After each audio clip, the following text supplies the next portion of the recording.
එම්ලි කල්පනා කරනවා. දැන් ඉතින් මේ බලෙන් කරන්න ගියප කසාද සිද්ධ වෙන්නේ නැහැ. අනිත් පැත්තෙන් අර්පිතයි සුන්දරයි දෙන්න ඇඟේ හැපිලා සුන්දර්ගේ අතේ තිබුණු කහ අර්පිතාගේ සාරියේ හැලිලා.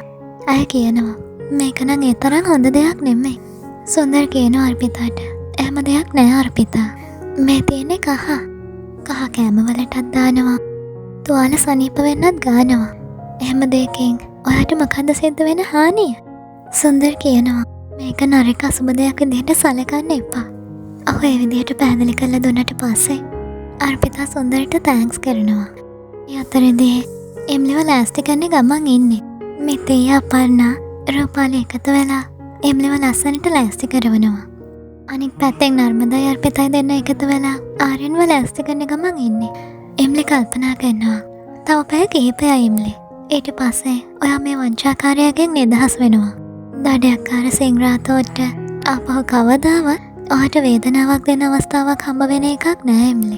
අනිත් පැත්තෙන් ආර්යන් කල්පනා කරනවා ආපහු කවදාවත් මං ඔයාට රිද්දන්නේ නෑ එම්ලි.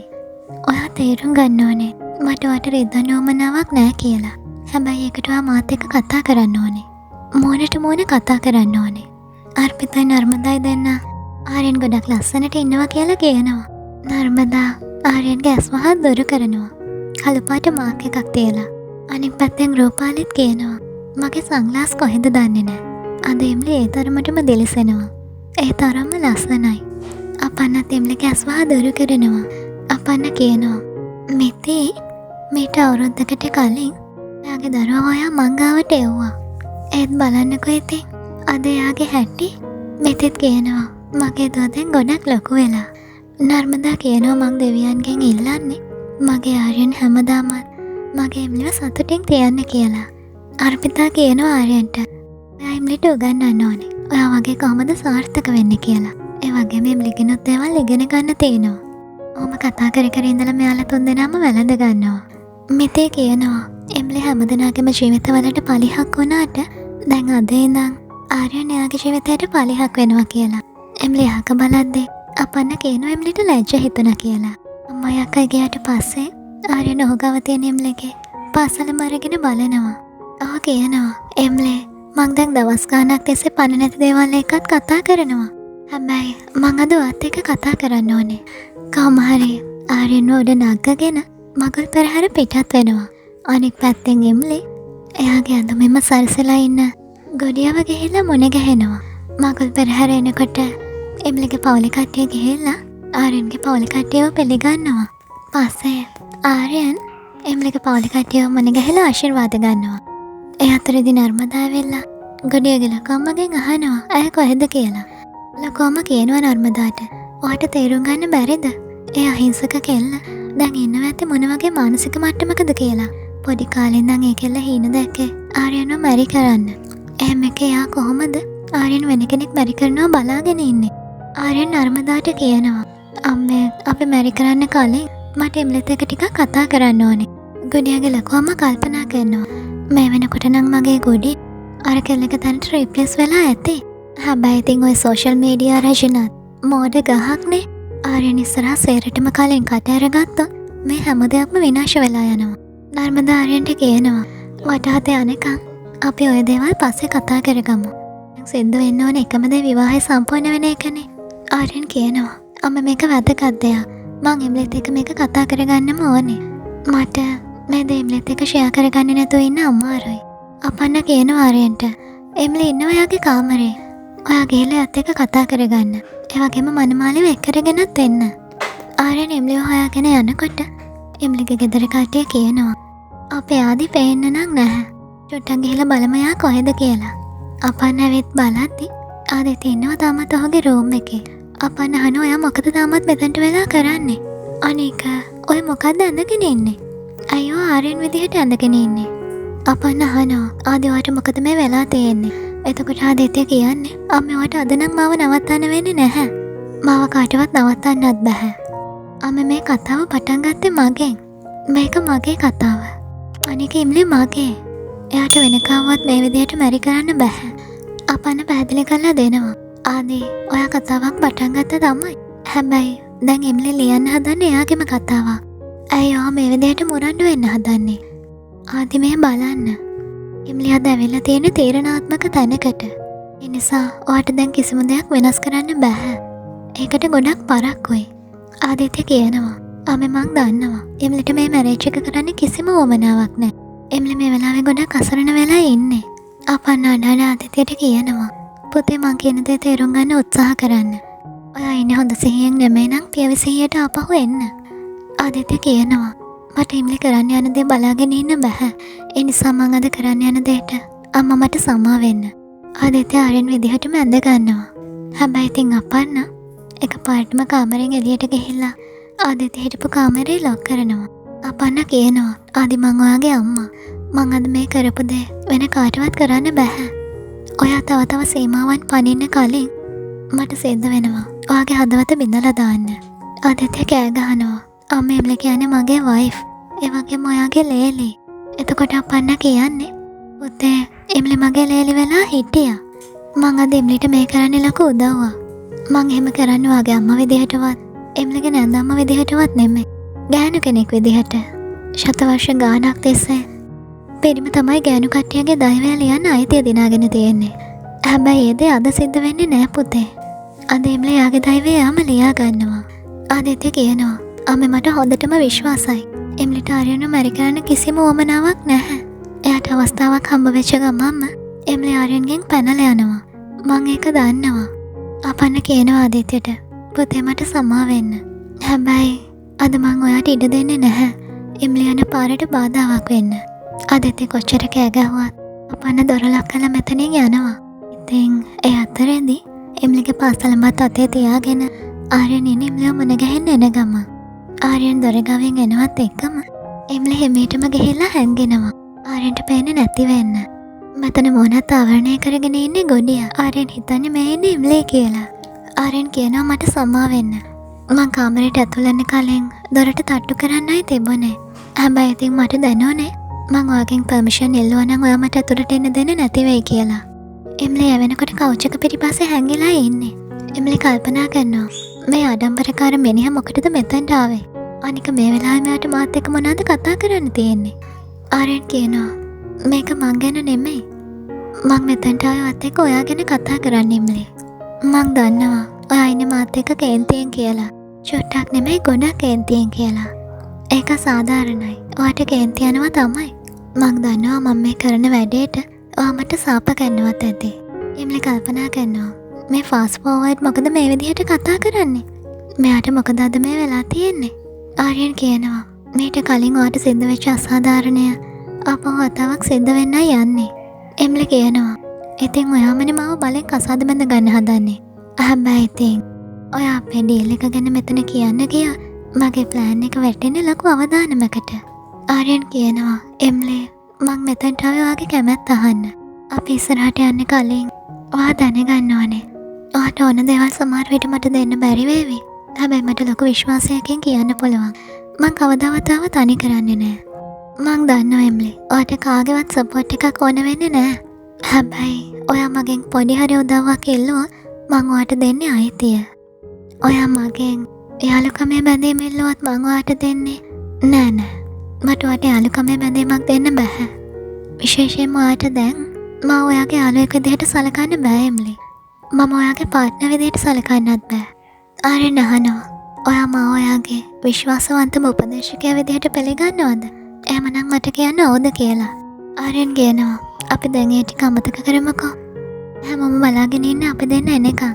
කොහොම හරි ගොඩිය යනවා ආර්යන් එක එළියට. ඊට පස්සේ එම්ලි නැගිටලා හිතනවා ඔයා මගේ කවුරුවත් නෙමෙයි. ඔයා මගේ හතුරෙක්. හැබැයි ඉතින් එම්ලි එයාගේ හතුරෙක්ට උනත් නරකක් වෙන්න කියලා නම් ප්‍රාර්ථනා කරන්නේ නැහැ. ඒ නිසා තමයි ඔයාට ඇත්තටම ආදරය කරන කෙනෙක්ව විවාහ කරගන්න මං ඔයාට ඉඩ දුන්නේ. සමහර විට ගොඩියාගේ ආදරය නිසා ඔයා ඇත්ත කතා කරන්නත් ඉඩ තියෙනවා.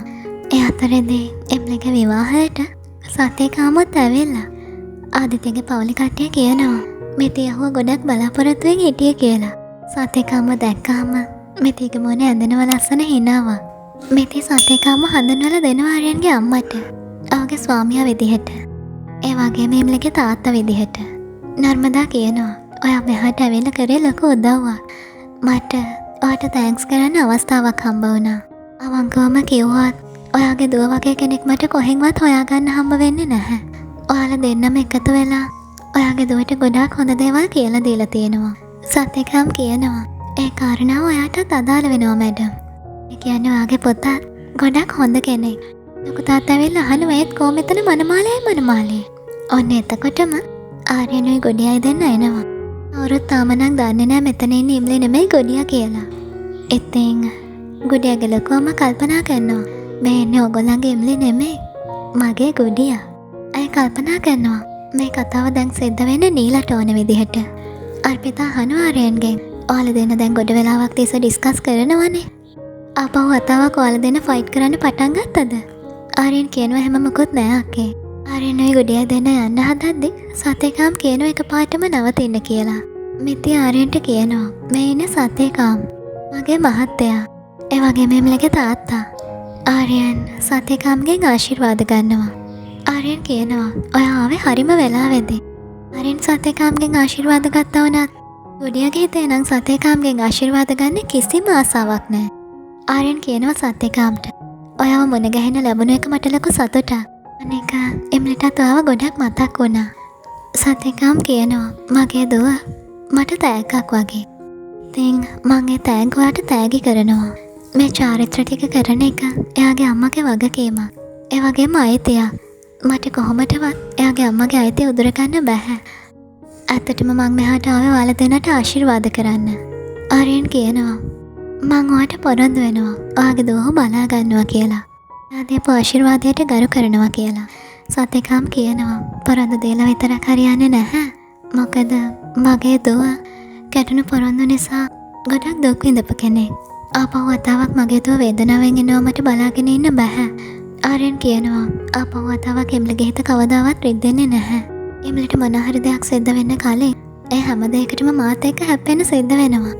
ඒ වගේම මට ලොකු විශ්වාසයක් තියෙනවා. ඉස්සරහට එන හැම කරදරයකටම මුහුණ දෙන ශක්තිය මං ගාව තියෙනවා කියලා. සත්‍යකාම් එම්ලි කියලා හිතාගෙන ගොඩියාගෙන් අහනවා ඇයි ඉතින් ඔයා නිශ්ශබ්ද වෙන්නේ? ඇයි මොකක්ම කතා නොකර ඉන්නේ? මෙතේ බනිනවා. එයා හරියට ඔයාගේ තාත්තට ආචාර කරේවත් නෑ නිම්ලියා. ගොඩියා ගිහින් එකපාරටම සත්‍යකාම්ව වැළඳ ගන්නවා. සත්‍යකාම් අහනවා මගේ දුව මට කිව්වේ නෑනේ ඔයා කොයිතරම්නම් සතුටින්ද ඉන්නේ කියලා. ගොඩියා නම් මේ වෙලාවෙදී ඉන්නේ ගොඩක් බය වෙලා. අය කල්පනා කරනවා මට මේ වයසක මිනිස්සයව හක් කරන්නත් සිද්ධ වුණානේ.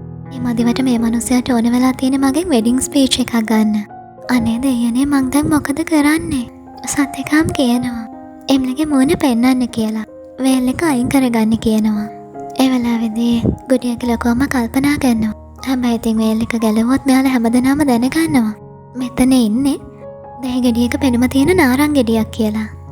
සත්‍යකාම් කියනවා මට බලන්න ඕනේ අද මගේ දුවගේ මූණ. සත්‍යකාම් ඇවිල්ලා වේල් එක අරින්න හදනවත් එක්කම ගොඩියාගේ ලොකුවම ඇවිල්ලා ඔහුගේ අතින් අල්ලලා හුව නවත්තනවා. ගොඩියාගේ ලොකුවම සත්‍යකාම්ට කියනවා මේ ඉන්න ඔයාගේ හිටපු බෝනික්කිම තමයි. හැබැයි දැන් එයා වෙන කෙනෙක්ගේ මනමාලියක්. ඒ වගේම රාතෝට් ෆැමිලි එකේ අනාගත ලේලි.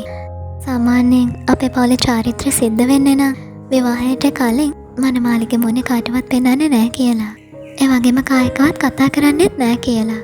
නර්මදා ඇවිල්ලා සත්‍යකාම්ට අඳුන්වලා දෙනවා නීලා කියන්නේ කවුද කියලා. ඒ අතරදී පංකජ් අහනවා අපන්නගෙන් මං ඔයාව කොයි වෙලාවෙ ඉඳන්ද හොය ඉන්නේ? ඔයා කොහෙද මේ අතුරු දහන්න උනේ? ආදී අපන්නත් එක්ක අවද කියලා පංකජ් අහනවා. අපන්න කියනවා ආදී මෙතනට එන්නේ නැහැ. පස්සේ ඉතින් ආර්යන්ව එක්කරගෙන යනවා මුලින්ම දෙවියන්ගේ ආශිර්වාදය ලබා ගන්න. එම්ලි විදිහට අඳගත්තු ගොඩියව හැමම මෙතන ඉඳලා තමයි ආර්යන්ව එක්කරගෙන යන්නේ. දෙවියන් වඳින ගමන් ආර්යන් කල්පනා කරනවා. හැමදාමත් මං මගේ කැමැත්ත තීරණය කරේ තනියම. හැබැයි දැන් මට එම්ලගේ කැමැත්ත ගැනත් හිතන්න වෙනවා. ඔහු කියනවා මං දන්නවා ආදිත්‍ය කුමාර් ත්‍රිපාටි ලේසියෙන් එම්ලිට ඔහුගෙන් ගැලවිලා යන්න ඉඩ දෙන්නේ නැහැ. මිස්ටර් ත්‍රිපාටි පුළුවන් උපරිම උත්සාහය ගන්නේවි. එම්ලිව ආපහු යාට අයිති කරගන්න. ඒ වෙනකොටත් ආදිත්‍ය දොරට ගහන ගමන් තමයි ඉන්නේ. ආර්යන් කියනවා මේ විවාහයට එම්ලිගේ කැමැත්තක් නැත්නම් ඒ වගේම මං එම්ලිව විවාහ කරගන්න හේතුව වැරදි නම් කරුණාකරලා මාව නවත්තන්න. අනිත් පැත්තෙන් ආර්යන්ගේ අම්මා ආර්යන්ගේ අක්කට පෙන්නනවා. එයාලගේ ආච්චි අම්මා නර්මදාට දීපු බෑන්ගල්ස් වගේ. නර්මදාගේ වෙඩින් එක වෙලාවේ තමයි ඇයට ඒ බෑන්ගල්ස් හම්බ වෙලා තියෙන්නේ. ඇය කියනවා මං කල්පනා කරේ මේ බෑගල් සිම්ලිට තෑගි කරන්න. ඉතින් ගොඩියගේ ලොකු අම්මත් ඔය කතාව අහගෙන ඉන්නේ. ආර්යන්ගේ අම්මා කියනවා මේවා ගොඩක් වටිනවා. හැබැයි ඉතින් පරණ ඩිසයින් එකෙන් තමයි හදලා තියෙන්නේ. මං දන්නේ නැත්නම් ඉම්ලි මේවට කැමති වෙයිද කියලා. අම්මේ ඉම්ලිට මේවා රත්තරන් වලින් හදලා තියෙනවද? මේවායේ ඩිසයින් එක මොකද්ද කියන එක වැදගත් නැහැ. අම්මට තියෙන ගෞරවය නිසා එයා අනිවාර්යයෙන්ම මේවා පිළිගනීවි. ගොඩක් ආදරෙන් පිළිගනීවි.